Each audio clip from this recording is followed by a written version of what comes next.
In this video, I'm going to tell you some things that you should know before you go down the bonkers 4K triple screen sim rig setup route. Now, I don't think the 4K triple screen setup is necessarily bad for everyone. There could be some people that I think it could be good for, especially businesses and especially people that are a little bit mental. But you really should be aware of these things before you go down that route. Things that I've discovered having used this setup for a while. Now, in my case, we are using 3 LG C1 OLEDs. They're very, very nice TVs. Go and check out our previous videos on them. I'll put them in the description. But that actually does raise one big issue with TVs in particular, and large TVs for triple screen setup, and that issue is that these TVs and lots of TVs use HDMI and don't have a display port on them. There are some new TVs actually, the new Asus gaming monitor TVs, they actually do have a display port on them, but lots of people that are maybe trying to save money and go get a TV triple screen setup which is large, you will find that a lot of the TVs only have HDMI ports, which leads you into the problem then that you only have, most graphics cards only have 2 HDMI ports, some only have 1. I have a GeForce Aorus RTX GeForce Master, which actually does have 3 HDMI ports, but you'll run into the problem that it's pretty difficult to actually do G-Sync with this type of setup. Now, you might not use G-Sync, in which case you won't know what you're missing. You might be using cheaper TVs that aren't high-end OLED gaming TVs, in which case that's irrelevant, so it won't matter if you're using DisplayPort converters and what have you. But if you're getting high-end gaming TVs, or OLEDs especially, you're really going to want to take advantage of variable refresh rate and G-Sync, and what you'll find is you really can't with the triple screen setup, because there's no graphics cards on the market that allow you to do that with HDMI only. In the case of these LG C1 OLEDs, with this Aorus GeForce Master, I can run them at 2560 by 1440 each screen for 7680 by 1440 resolution, I think, or 7680 by 2560, I'm not sure. And then I can use NVIDIA Triple View to then actually get G-Sync across all the screens. So with this setup and that graphics card, and with a lot of fiddling and making sure your cable lengths are just right, you can actually get G-Sync with this setup. But generally speaking, you're probably not going to be able to get G-Sync unless you make sure you buy gaming TVs that have a display port on them. So a big problem with the triple screen HD TVs, the HDMI port issue, getting G-Sync to work is an issue.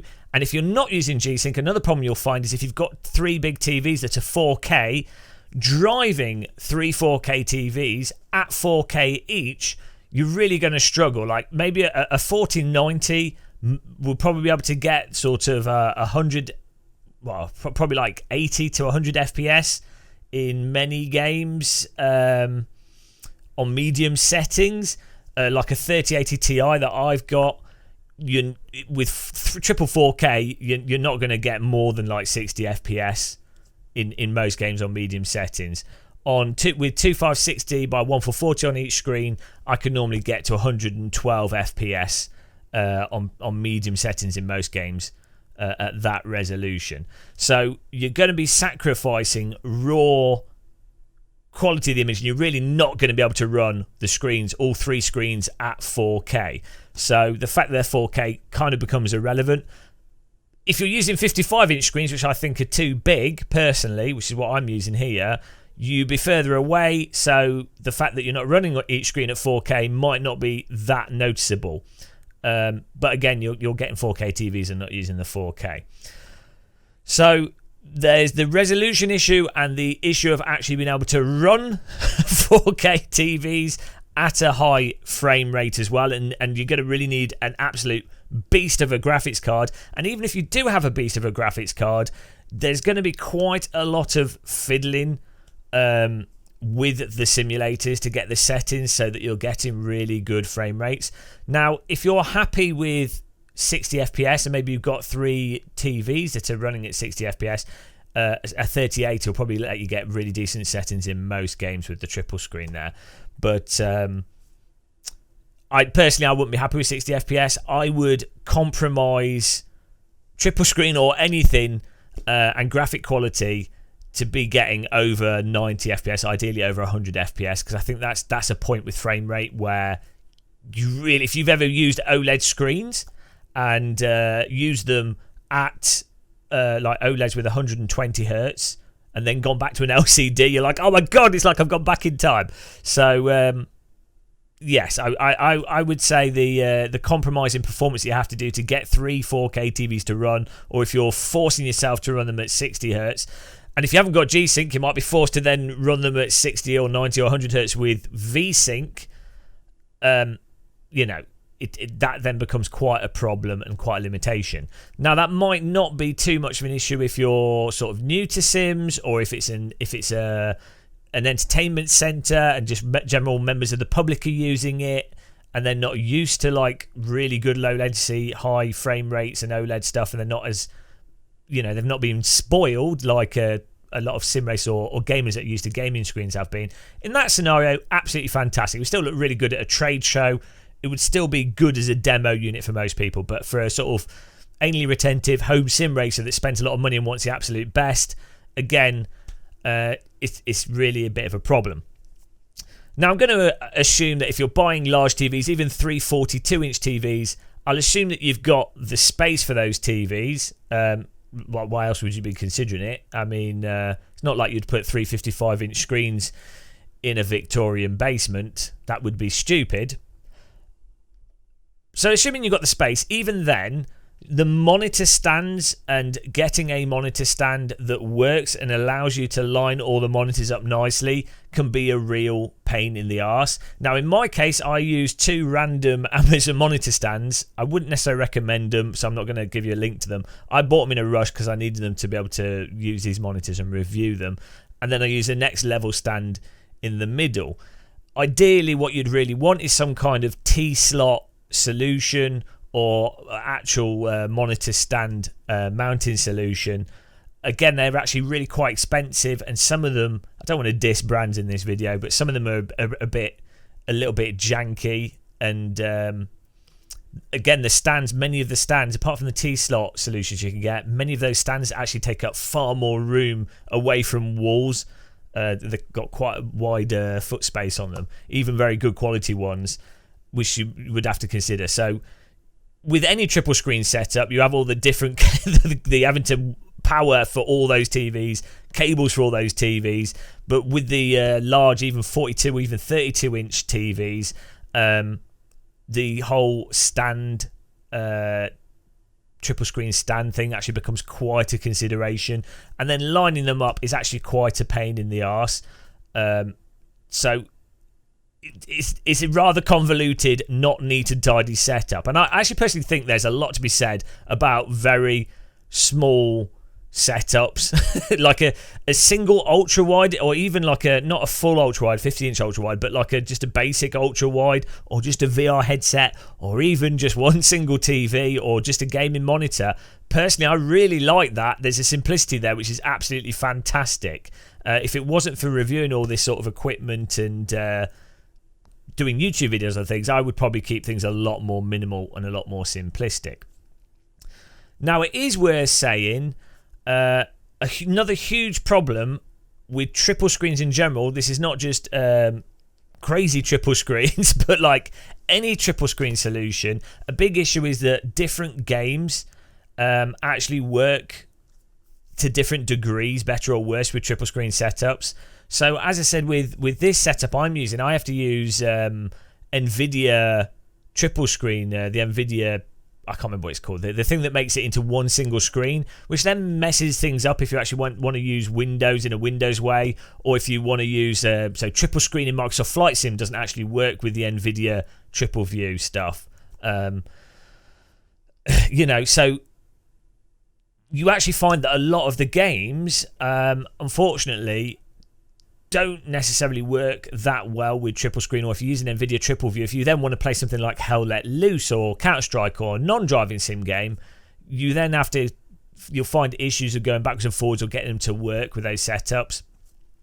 In my solution, or in the case with this setup, as I say, if I want to use G-Sync with these 3 monitors, which are all HDMI through this graphics card, I have to use NVIDIA triple screen to get G-Sync. You can't get G-Sync through cables that are not direct HDMI cables, because the G-Sync works by communicating from the computer to the monitor, and if you have a cable that converts DisplayPort to HDMI, it won't do G-Sync. There's a lot of misinformation out there, so beware about that. But yeah, you'll find some games just really don't like to do triple screen that efficiently. I'd say iRacing actually works really well with triple screen for the most part. Assetto Corsa, the first one, works really well for triple screen. ACC, you can get it to work, but it's a very demanding game.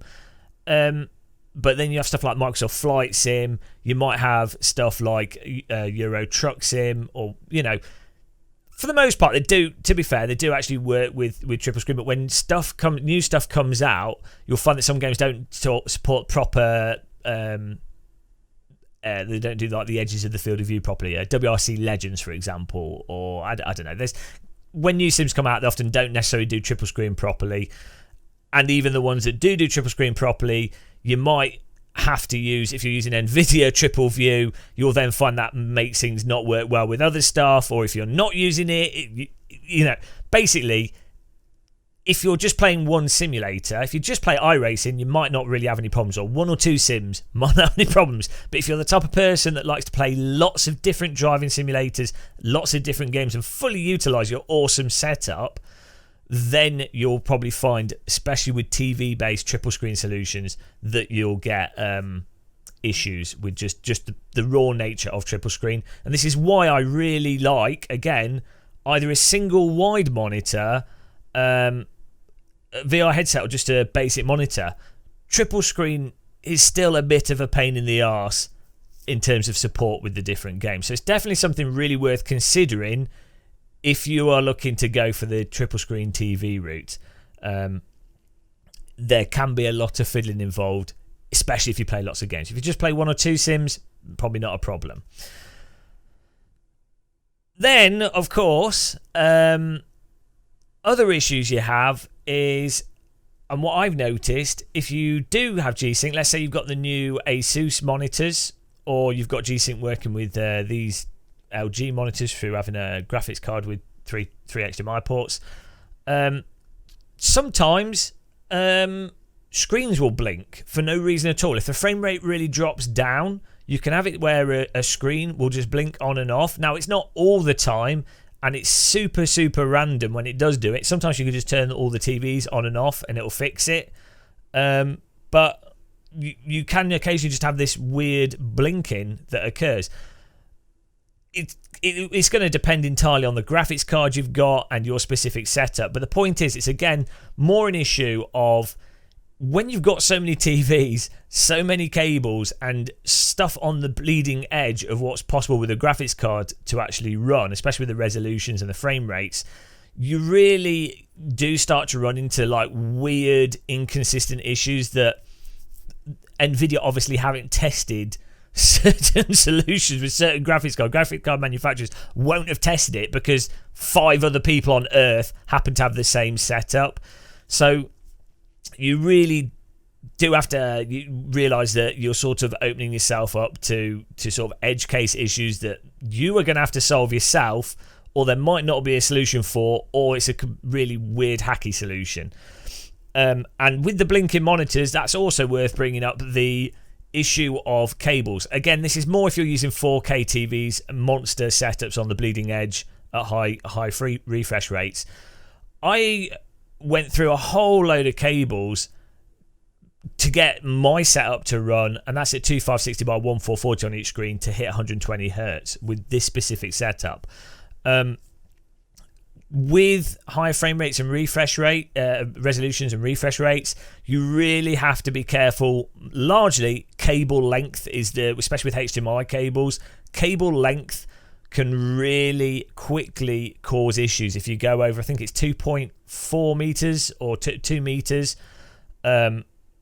You opening yourselves up to like small amounts of interference causing your cable to drop out, which then if you're using stuff like G-Sync and triple screen with the game, causing issues. So you really will have to double check which cables to buy, which are recommended cables. Don't spend ludicrous amounts of money on cables. It's not necessarily the case that expensive cables are better, but it's more the case that when you are buying HDMI cables for the sort of bleeding edge screen setup, very carefully check through the reviews to make sure that people have not had issues with those specific cables.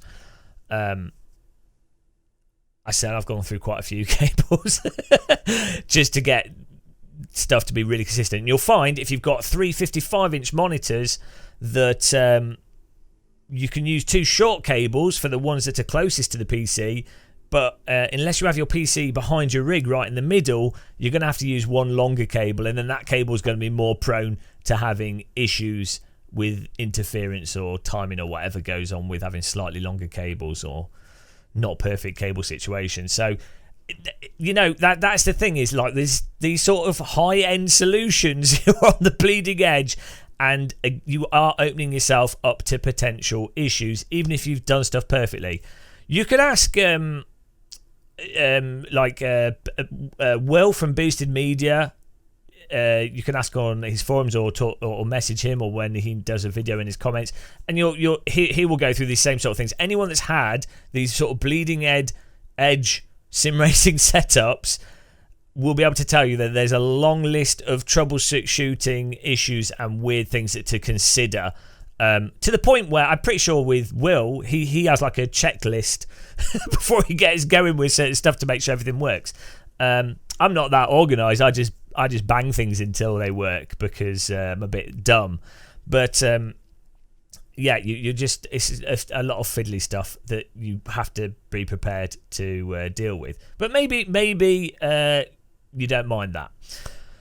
So all in all, hopefully, after 17 minutes of saying why this sort of solution is a little bit annoying, there you go. There's not much more to say.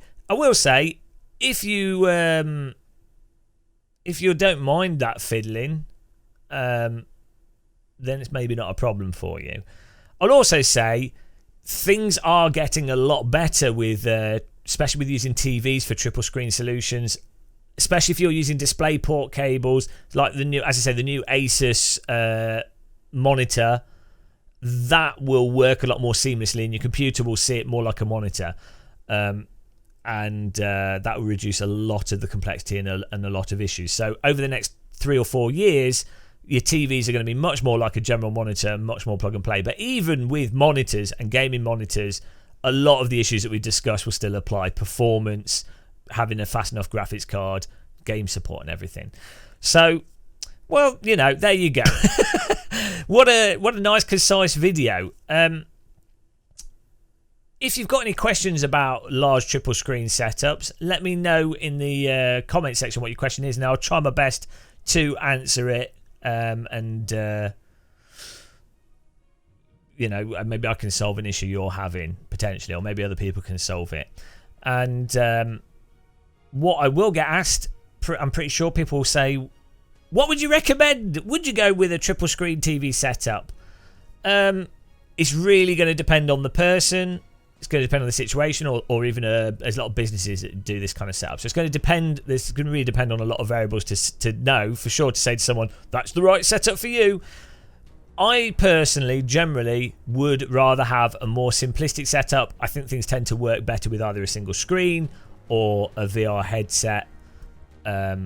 That's my personal thing. I love technology. I love what you can do with it. It's amazing, the creativity on the engineering side. It's mind-boggling what's available, and also the relative affordability of what's available in some cases. It's incredible, but nothing beats a field of grass at the end of the day with a cup of tea and a nice sunrise. You don't need any technology for that. like you do for the tea bag. You need to boil the water. But, you know, keeping things simple is what I would generally, what I kind of would like mostly myself. So we'll do another video talking about which, like, should you go for VR, should you go for triple screen, should you go for a single screen, and we'll do that in a simplified quick video. But hopefully this was useful for the 3 people out there deciding to maybe go for a mental setup. Till the next one, thanks for watching this. Happy tea drinking, and goodbye.